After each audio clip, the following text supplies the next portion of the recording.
Hi and welcome to another episode of Kook Shed, a place where we discuss things to do with bodyboarding, surfing, share tips and techniques, and throw in the odd gear and equipment review.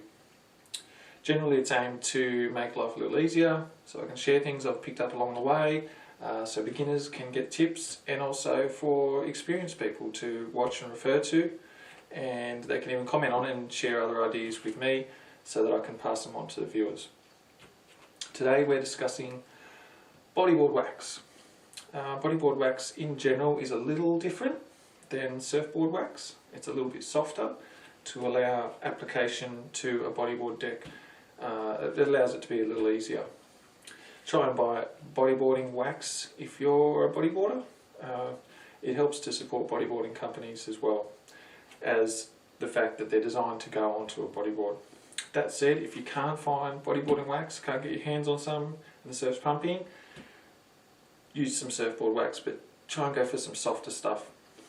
Okay, before you apply your wax to your board, if it's a brand new board, I recommend cleaning the deck first. Give it a wipe down with a wet rag, or putting it in the shower and just rinsing off the deck, because it tends to get sort of a film on it from the production process, and it can be a little slippery the first time you ride it.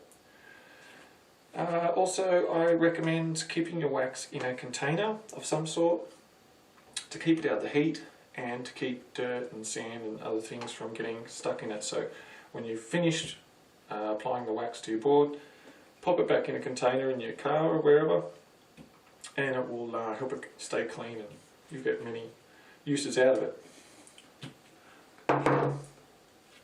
Okay, so with a bodyboard you generally want to wax where your hands are going to go and your torso. Now this is a touchy subject with some bodyboarders. Everyone's got their own way of waxing their board, everyone's got their own type and style. Some people wax quite a lot, put a heavy coat on, other people have just enough to keep their hands where they need to be.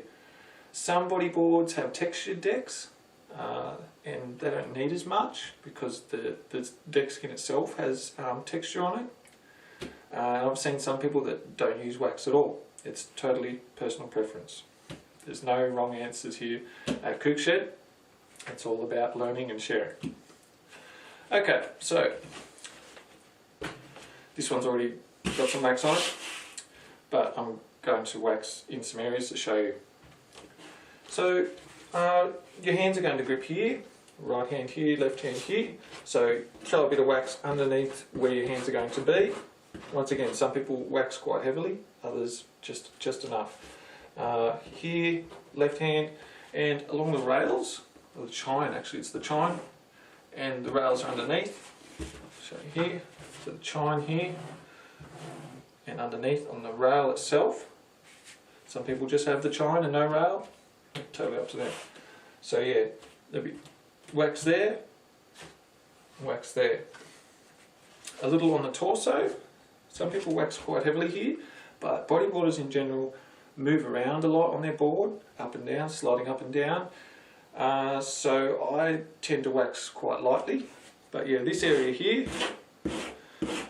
I'm just doing these crisscrossing to sort of show the area of where you would wax.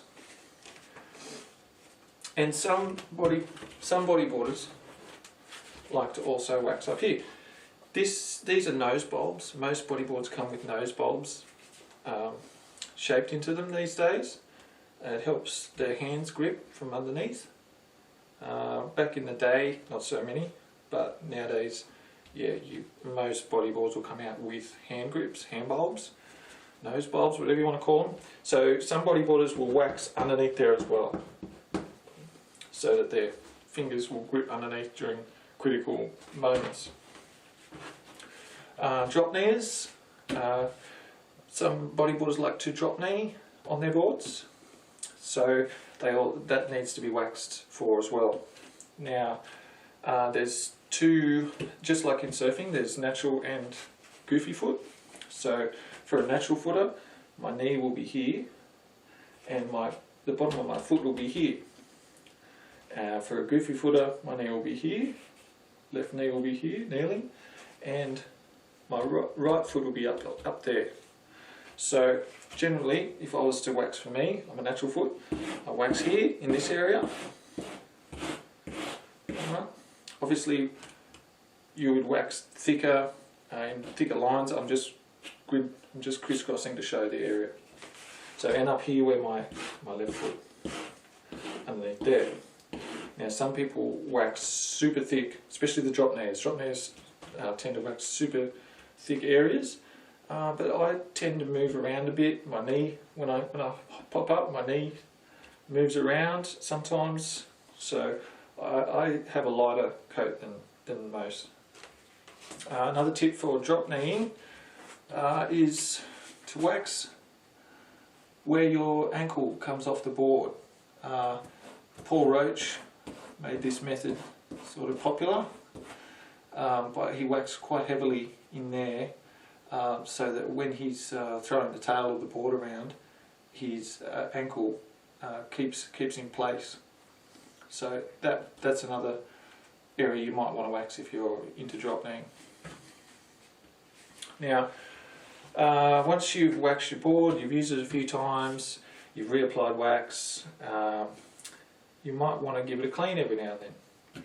So, because wax gets a bit slimy from wetsuits and sand and dirt and just melting in the car and then firming up once it goes back in the water, so the wax might get a bit so-so, and you might want to clean your board.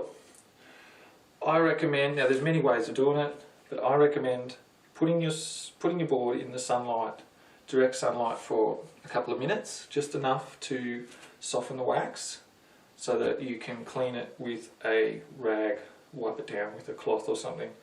So once it's soft, you can kind of see it start to liquefy in the sun. Yeah, wipe it down, and then I like to bring it inside after that and use a hairdryer for the rest. Now, I can't stress this enough. There's some wax on there.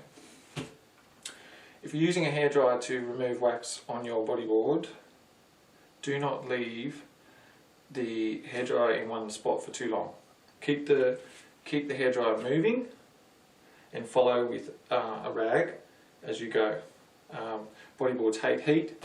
It's not good for their construction, and it will damage them over time, or immediately if you leave it on too high for too long. So yeah, just methodically move the hairdryer down the board, follow with the rag, cleaning up the excess, just like that. And don't leave it in the one spot too long. Do that a couple of times and you should have a nice clean board ready to go for another coat of wax. Feel free to drop me a comment in the comments below about how you wax your board, what types of wax you found are great or not so great. If there's anything I've forgotten, by all means ask, and I'll do my best to answer when I can.